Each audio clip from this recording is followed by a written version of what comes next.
think the operation's probably just scary just now because like work and everything's so busy, and then it's a few days of downtime. And it's more than a few days. It can be up to a couple of weeks before people are fully back. I have a condition called endometriosis, which is a condition where the lining of your womb starts growing in other places outside of it. When I was 17, I had surgery to remove the womb lining that had been growing on my other organs. Thanks for coming, Amy.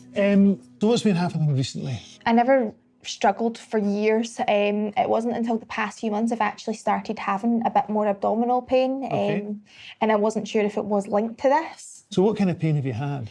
So it's been like in my stomach, like lower abdominal. It's been kind of like shooting pains. Although you'd gone through a lot, you were still very young. Yeah.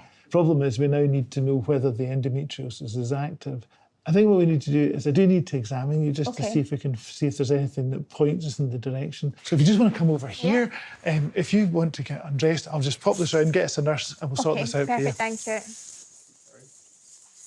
The doctor needs to do an internal examination on me where he moves my uterus around to check if the endometriosis is back. What I'm interested in is not only what it feels like when I move your uterus. Does that cause... Yeah, it did. Yeah. If I come over to this side here, is that sore? Yeah, it's a bit uncomfortable, yeah. When I move you? Yeah. Oh, yeah. In some cases, endometriosis can also lead to infertility. So I'm feeling really nervous about all of this, and I just really want to know what's wrong. Okay, thanks, Amy. That was really helpful. As we found out, it was very sore when I moved your uterus, which can actually be a sign that the endometriosis is active again. Okay. We do need to get an ultrasound scan, and that would also exclude things like ovarian cysts and stuff, which is something that would be good to know about.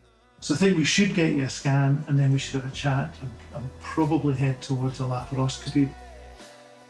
A laparoscopy is the keyhole surgery that I had when I was 17. If the next scan doesn't go well, it sounds like I'm going to need more surgery. There's no point doing a scan if you're preempting it. Let's find out what it actually is. Of course. Lovely to meet you. Thank you so much. Thanks so much for coming. Thank you.